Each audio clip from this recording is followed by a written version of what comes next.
Hey there guys, it's Misty here from TheJollyFatElf. Welcome back to another 10 cards, 1 kit using the March 2018 paper pumpkin. So I'm starting now just by cutting down this one envelope. So I just have the front. I will be making mostly top folding cards, and you will see some other folding cards. What am I trying to say? As far as adhesive, I go between the tape gun and liquid glue and glue dots. So initially when I made this, I thought that I wanted to put this just strictly to a Fleur de Flamingo card base, and that's why you see a little bit of that on the back. But I decided to adhere this to a Fleur de Flamingo card layer that measures 4 by 5 1/4, and then adhere it to my crumb cake card base. So I brought in a piece of this lace trim. This is really, really pretty. This is probably one of the most simple cards I did. I just added a bow to this, and then of course I had to add some Wink of Stella. Initially I put the bow on with glue dots, but I did go back in later and add regular glue because I felt like it needed that to hold it just a bit better. But yeah, this one went quick and simple. It was really easy, but I really love this print. I think it's absolutely gorgeous. So quick and simple card number 1. So for card number 2, I am cutting down a piece of Fleur de Flamingo to 4 1/4 by 11. I'm scoring it at 5 1/2. That's going to be my card base. And I am going to be using the huge floral die cut from this set after I adhere my inside card layer. And I really love how this looked, but I felt like it needed something behind it, and that's when I got the idea to bring in these yellow stickers. So I take 4 of them, and I'm trying my best to line them up straight. For those of you who've been with me for a while, you know that Stripes and I just aren't always friends. But I think I did a pretty decent job. So I'm just sticking these down in, I think, inch increments, and then I'm going to add dimensional adhesive to the back of that large die cut and get it adhered.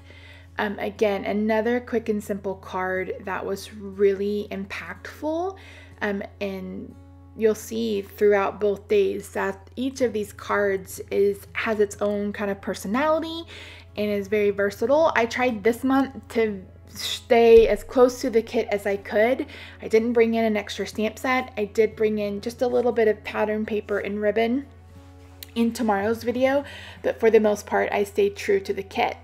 So I'm bringing in some crushed curry ink and an ink blending tool, and I am blending onto the laser cut level, and then I'm going to bring in the Stamparatus.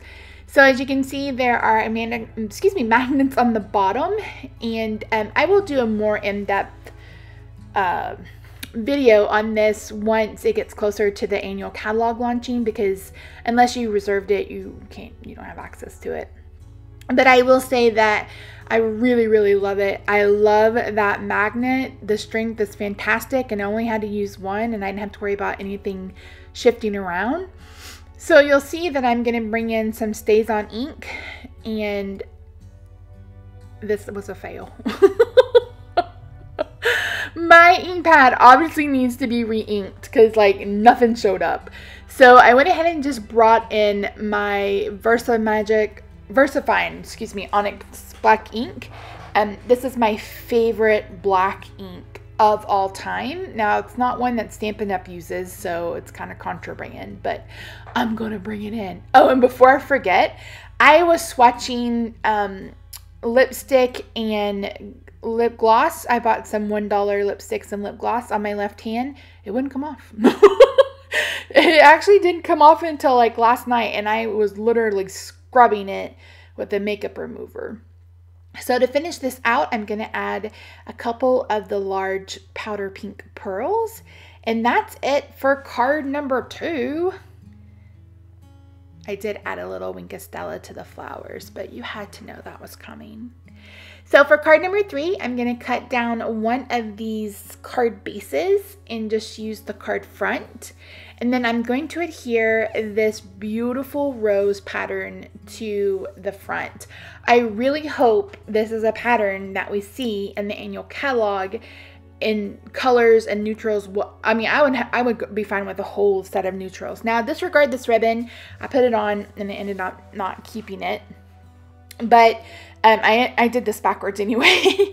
So I adhered this, and then I wasn't quite sure what else it needed. And then I had cut this piece, this is the flap, off of the first envelope that I cut down. And I decided I loved it right there. So I'm going to go ahead and use some liquid glue, and I'm going to adhere that down.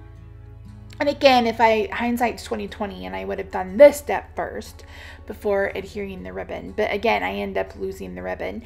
And I also ended up losing a ton of footage. So I cut out one of the crumb cake card bases with the oval, and I stamped the sentiment and added some more of those pearls. I really love this one.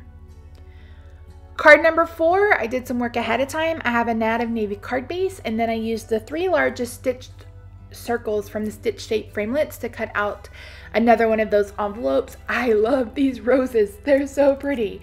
I did find that I wanted to bring in a bit more pink. So I took 2 of these card layers and I cut them down to 4 by 2. And I'm going to adhere them to the card front and then it gives me just about a half an inch or so in the middle. And I adhered those down with liquid glue. That way I could go ahead and adjust them as needed. You guys know me. I love navy and pink. It's so pretty, especially navy and Flirty Flamingo. I'm gonna miss Flirty Flamingo. So I decided to go ahead and adhere the smaller circles with liquid glue, and then I'm gonna pop up the largest circle with those dimensionals. I have a ton of those left over, by the way. I'm so excited. I think if you make the cards exactly how they're intended, you probably won't have quite as many left over, but I have a lot and that makes me happy. So I'm going to peel away all the dimensionals and add this down. And then I felt like it needed a sentiment, but I wasn't sure what to do. So I wanted to bring in a bit more navy, so I punched it using this label punch. I don't remember its name, but it'll be linked in the description box down below. And at first I thought I was going to stamp the hello sentiment in navy, but I decided to stamp it in crumb cake. And then I'm going to bring in a piece of foam and my We Are Memory Keepers brad setter tool, and I'm going to punch holes on each end. You could also do this with the Stampin' Up! Pokey tool if you have it.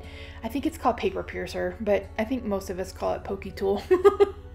There's also one by Tim Holtz.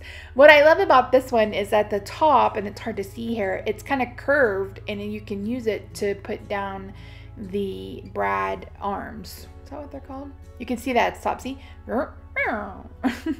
I mean, I bought this years ago, back when, you know, brads were a bit more popular, and maybe they're making a comeback. So I'm going to go ahead and adhere this to the card using dimensional adhesive as well. And that's going to be it for this card too. These are moving by really quickly. I don't think any of them were difficult. I only had to trim down 55 minutes of film, which is better than sometimes. Sometimes it's 4 hours of film.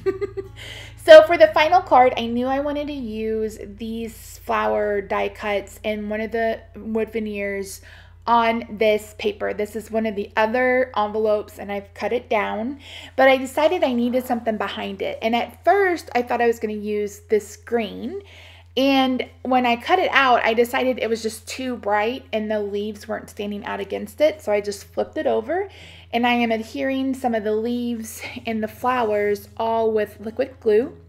And then I'm going to pop up, well, not pop up, but I'm going to put the wood veneer on with a glue dot in a minute. So I love making little vignettes like this. Vignette. But I decided that these were white, and I decided I wanted it to be a bit more ivory, so I brought in my ivory Stampin' Blend and I made it ivory. And then I'm going to adhere this with a glue dot from the kit, and my final touch will be to add one of the larger pink pearls. I'm going to adhere this to the card base using dimensionals. My card base is going to be powder pink, again 4 1/4 by 11, scored at 5 1/2 with the 4 by 5 1/4 inch white, whisper white insert, per usual. And then I'm going to adhere the front.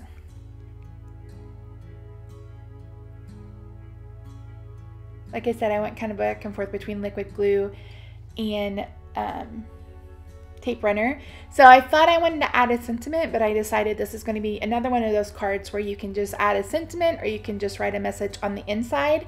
I do add pearls to the pretzels.